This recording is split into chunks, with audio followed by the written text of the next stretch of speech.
Yo guys, welcome back to the new market outlook where I analyze the dollar pairs, yen pairs and some other exotics in there as well. And let's start. So looking at the dollar index on the daily time frame, we see that we are heading down from this daily supply zone, which took liquidity before forming on the fractals and also on the daily time frame as well. Like from here to here, you can see that we took the liquidity. So that means it's strong. And also we have the 3 monthly open on top of it, acting as a support and resistance to head us down lower. So now what happened in the recent times, we took liquidity here, we saw a break up, and now we see a breakdown, creating this new supply zone, which then helps us to push us down lower right now, what is doing it right now, and we could reach some more liquidity lows. To be honest, on the higher time frame, you see that the dollar index is a little bit consolidative and it's like not moving anywhere, so I would just prefer to trade from liquidity point A to liquidity point B, and this is what I'm gonna base my dollar bias around. So right now I'm just trading towards this liquidity. After we take it, we're gonna see if we can get some more structure to be formed, and then we will see which liquidity we will target next, because here there is like no clear trend, you can see it. So I would just combine the fundamentals and just target liquidity. Moving on to Euro USD, I am bullish on EU because we have this strong move up, but as you can see we are heading down from this point to this point down on the weekly. So that means it should go down, but my bias on the dollar index is still down. That means my bias on EU will be up because dollar index is king. Then also looking at the price action that we have here right now, just in the meantime I wouldn't mind if we just take out liquidity above all of this trendline liquidity highs. Like here, trendline traders will definitely sell here and put their stop losses here, and we can target this by getting into some longs. But I still don't like this price action, that we haven't liquidated those two lows here, and this is like a bit of a problem for me. Also maybe it will be taken in the future, and just in the long term I would prefer for it to head up a little bit higher actually, to take out more liquidity, so then we could facilitate maybe the next move down. To be honest, like there is no clear bias also on the higher time frames, because you see that we had a break up here, then another break up in towards the upside on the weekly, and these breaks, they weren't like really candle closes, and they could act on liquidity to facilitate the move down. So now I have like this low marked out, that we are kind of bearish, so that this is like a bearish impulse down, but as you can see it didn't really close below it. So it closed, yeah, but it straight up just shot up and went back up. This isn't like clean pairization. Also it consolidated here, and now it's just bullish again. So this could also be liquidity, another liquidity take to facilitate the next move up higher to get the break of structure. So right now it's also unclear where the bias is heading, so I would just prefer to, as in the XY, just to trade it from liquidity point to liquidity point. So right now we see that we took some liquidity here, although we still have some lows open right here, that like this low that wasn't liquidated, and now we see that we have this break down, and now we have this break up, creating this new demand zone which could facilitate us towards the upside. So now my bias would just be to break this supply zone that is fighting against this demand zone, boom, and then see the retracement and then buy on this retracement towards this liquidity point. This is kind of the goal here. furthermore, actually the pound against the dollar looks good because it is bullish. As you can see, we are waiting for the next break of structure, and we liquidated the lowest, almost the lowest point of the low points of all this liquidity here. Of course we have this one also, but this is like the second to last lowest.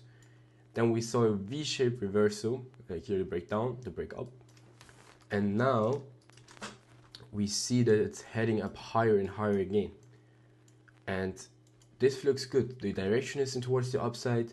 We took liquidity, we reached discount prices, and now we're just heading up, up, up, and up. So what we could do is just keep on buying it after we see some liquidation. And actually I would prefer these lows to be swiped, but it's a possibility that we actually never swipe them. So this is something to keep in mind for you guys. We have this break of structure now, but I don't see a lot of liquidity here in control. On the 1 hour, yes, it looks good, but I want some on the 4 hour.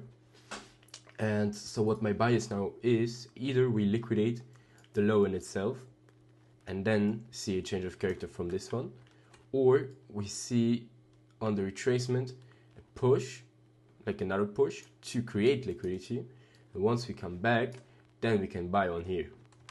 Or the third option, which is similar to the second, we see a retracement, push up, it doesn't manage to make a break of structure because there is not enough liquidity there, then it comes back to take out our liquidity and the early buyers, and then it's a push up where you can buy on it.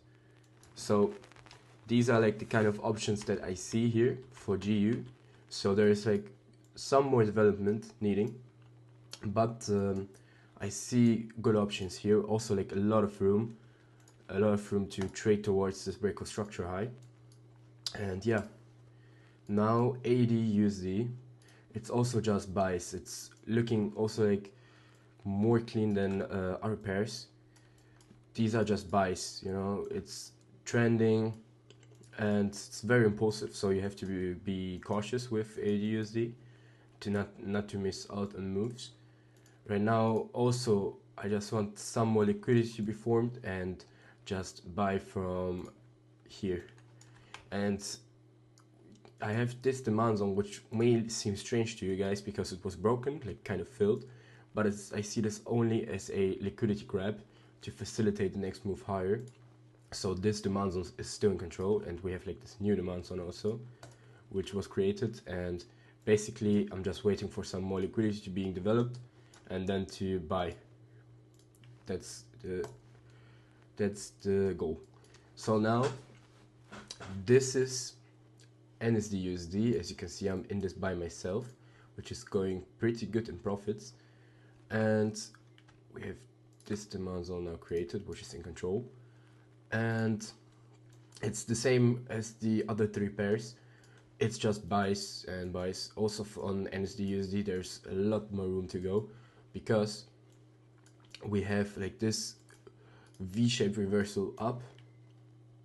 Have this V-shaped reversal up after a long trend down, and now we liquidated the lowest point of the lows on the liquidity, the lowest liquidity point, and now we just saw another break of structure up on daily, on the weekly, like the weekly fractal, and now we can just buy from it. So also a lot more room to go. And if you are already in a position like me, so congrats, but if you want to enter it again, because there's not a lot of liquidity here, you would need some more liquidity to be created. Maybe another push, then take out the liquidity and then keep on buying it, because you obviously don't want to get stopped out. People like me that already entered here based on just the trend in itself, they can hold on longer because my stop is like way down here. And if something happens, like if this even if this liquidity point eventually gets grabbed, or if it pushes, makes a new liquidity point, and from there we go, like in every scenario I'm pretty good not to take not for my stop to be taken out. So yep, now USD CAD, I got a nice TP on this one, which is nice. So basically we are in a downtrend on USD CAD. Wait, so we are in a downtrend. We just took liquidity above this high, and now since on then we just see, after this high we see just bearish and bearish price action. Right now it doesn't look that clean because we had like this crazy overextended move, but I will just keep on selling it once we see some retracement and some new liquidity being formed. Like obviously this, as in the other pairs, is just of like, especially on USD CAD, it's like looks more worse. It's just a black candle. There's no liquidity in it by itself, so I would wait for it to go up, liquidate those liquidity points, or as in the other pairs, create some liquidity to be liquidated in the future. And till then, there's just a waiting game, and we could target these three ascending highs, or even just another break of structure here. Oh no, this would be the break of structure.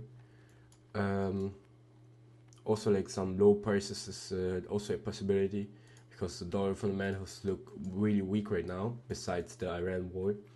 And yeah, that's the outlook.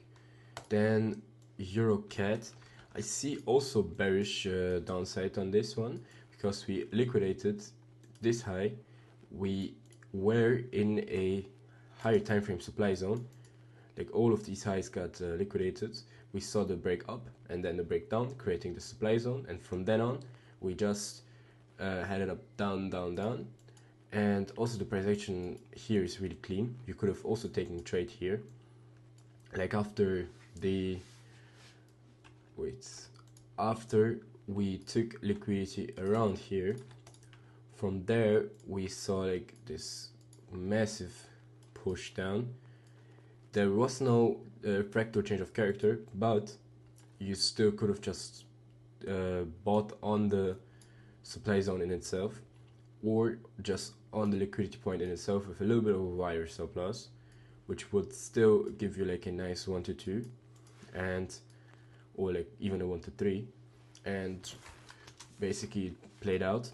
Now just wait for it to reaccumulate and take out maybe this liquidity and then just keep on shorting it. But I would prefer to short USD CAD because it's like more impulsive, but this also looks clean. There's like a lot of more room to go, and we could also liquidate these lows here in the future, so it looks clean. Then GBP CAD, let's see. I'm actually not in this trade myself. I exited on break even, but it's a little bit stuck right now. It could have played out, but as you can see, the price action isn't that clean anymore. It's just going up and down and up and down, and it's just stuck in this box, so I would stay out. Then moving on to AUD NSD. I'm also in this trade myself. I took a stop loss here, a low stop loss for a low 15-minute position, but it's not bad. But the actual position here is in profit. We can see that it's been moving really cleanly in the last times, especially not even affected by the war in Iran. So this makes it like a really good pick to trade when maybe the war gets intensified and maybe Trump and Iran decide to bomb each other again and to threaten each other again. So we can see the break of structure up, then another break of structure up. Before we had reached the 0.5 fib from this low to this high, then we got some liquidity taken. We saw this fake breakdown, then the break up, and from there on we just kept on buying And now after this after this demand zone which was created, I just took a buy because we liquidated here. We took liquidity underneath this low and this low, and then we saw the break of structure up right here, as you can see, and then this higher time frame supply zone, demand zone, just keeps on pushing it up. Now it just went back down to take some more liquidity, and now we have a little bit more of a push up. It's nothing sustained, so it's a little bit in the retracement phase, but after you see this break, then you could get in on longs on the retracement, maybe take out some more liquidity, and basically keep on buying it. It's overextended, yes, that's true, it's like way up here, but AUD and USD and in general AUD pairs are really impulsive, so it happens if it overextends. So I would just be aggressive on those and risk it. Not even risk it, but just base my strategy around the pairs, how they move. And yeah, basically that's a clean pick. It can even like go a lot higher also. Then moving on to USD CHF. So wait, let me pull up 4 hours.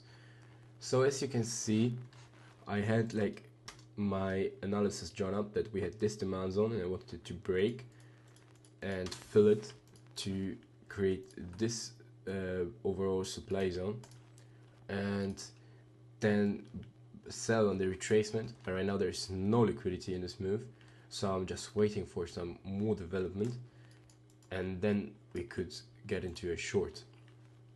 The trend is like bearish, so that's why I would just prefer to short it and to reach those equal lows.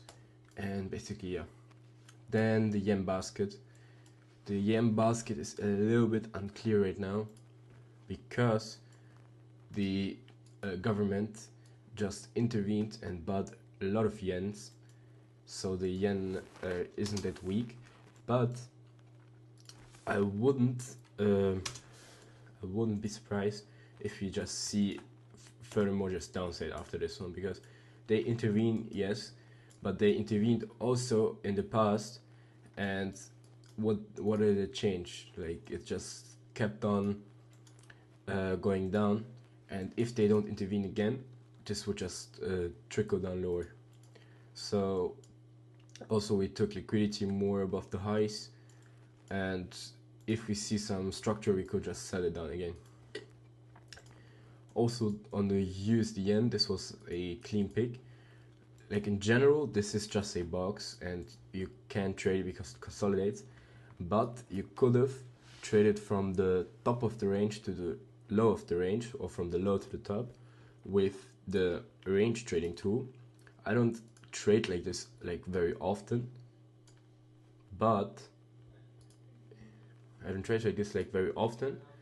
but you can do it. Like, you just put a sell with a wide stop loss to the lows. Wait, drew it in wrongly. So you just put a sell with a wide stop loss to from the 25% to the 75%, and it could have like worked out. And also like here, after taking major liquidity, could have also worked out towards the highs.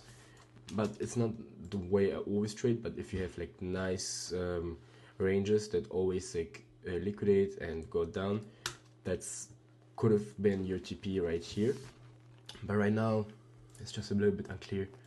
Maybe some upside, but it's nothing sustainable for me, because I see the dollar as being weak, and if I want to trade upside, I want the dollar would be stronger, and I wouldn't want to trade two weak pairs against each other. So yeah. Then Euro Yen. Euro Yen looked actually very clean in general. I was just waiting for the retracement on this one. So we just reached the 0.5 fib. we are in a bullish trend up higher.